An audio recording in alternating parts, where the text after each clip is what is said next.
All right, let's get right into it. Today we're talking about ultra-processed foods, or UPFs, and we're going to explore a really fascinating question. Are these foods just a convenient part of modern life, or are they actually being engineered to get us completely hooked?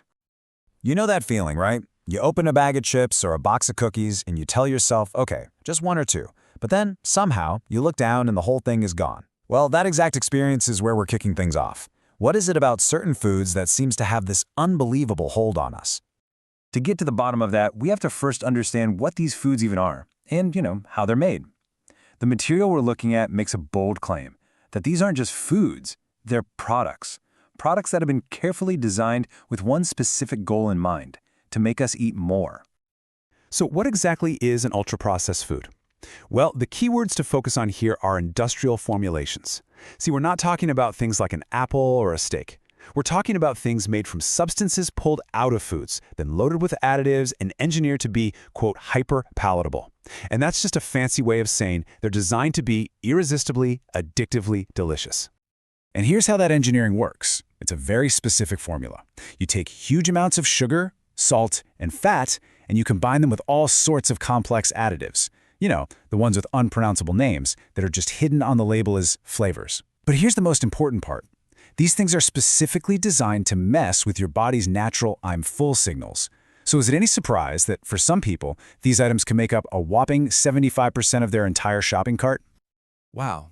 This quote from our source material really doesn't pull any punches, does it? It argues that the main driver, maybe the only driver behind engineering food this way, is to sell more by making people dependent on it.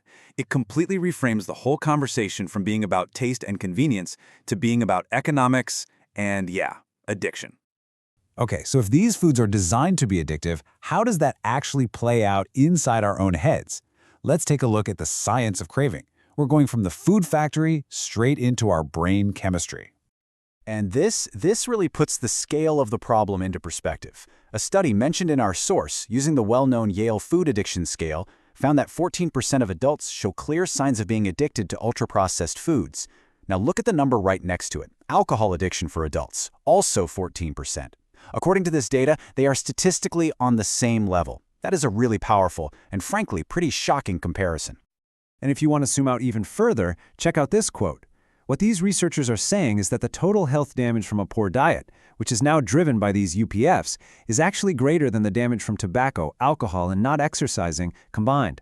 That just reframes this whole thing from a personal diet struggle to a massive public health emergency.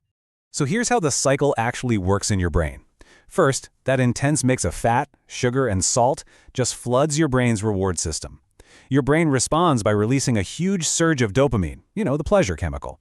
But, and this is a big but, just like with other addictive things, your brain starts to adapt. It builds up a tolerance. Pretty soon, you need more and more of that food just to get the same good feeling. And then, here's the really sneaky part. Your taste buds actually start to shut down, making the subtle, natural flavors of healthy, real foods seem totally bland and boring. Now, this isn't just about what's happening to individuals. The source material makes it crystal clear that this has ballooned into a global issue with absolutely massive health and economic fallout. $2 trillion. That's the global sales figure for processed foods that our source points to. A number that big helps you understand the gigantic economic engine that's pushing these products. It's a huge, colossal industry that has very little financial reason to change what it's doing. And the consequences are everywhere. Of course, there's the higher risk of things we all know about, like obesity and type 2 diabetes, but it actually goes way deeper than that. We're talking about nutrient deficiencies, a messed up gut, and even real impacts on our mental health, like links to depression and anxiety. And you know those afternoon energy dips and crashes that make it impossible to concentrate? Well, that's the blood sugar roller coaster that these foods put you on. Okay, so after looking at all of that, which is pretty heavy, the source material does offer a way out. And this isn't about guilt or blame. It's about understanding how this all works so that we can take back control. So, how do you break the cycle? It all starts with this one simple but incredibly powerful idea. Your sense of taste is not set in stone. The very same system that got hijacked can be reclaimed. You can actually literally retrain your taste buds to love real food again. So how long does that take? Well, according to the source, our taste buds completely replace themselves about every 2 weeks. This is a total game changer, right? It means that if you make a real effort to cut way back on those super intense foods for just a short period of time, you can have a huge impact on how you taste things. It makes change feel so much more possible.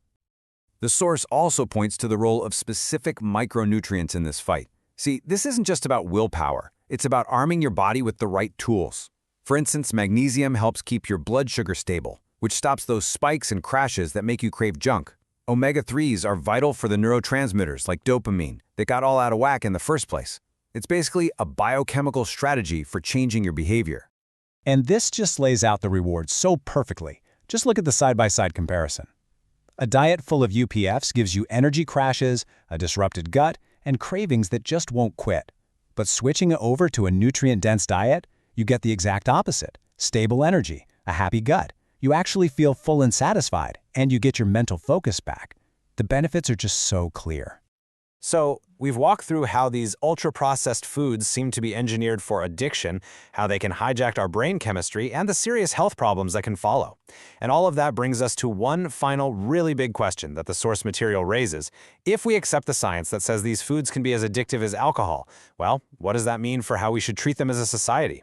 There are no easy answers here, but it's definitely something to think about. Thanks for tuning in.